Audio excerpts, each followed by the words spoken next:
Yan kakapsat mga bunsoy. Ito yung fountain dito sa may ano. Dito sa may Remedios. Dito sa may Remedios. Tapat ng ano. Tapat nun, dagat na yun. Dolomite. Tapat. Dagat nun, Manila Bay. Ito yung fountain. Diba? Tapos ito yung aristocrat na original. Ito yung original na aristocrat. Yan. Ito yung kauna-una ng aristocrat.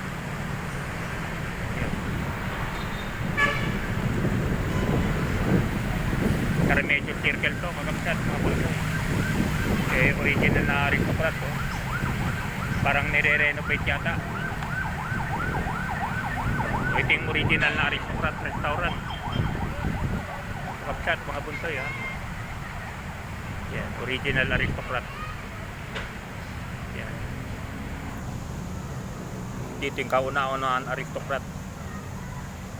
Yan. Out na natin kakapsat mga bulsoy. Lipat tayo doon sa may Malate Church. Bye bye.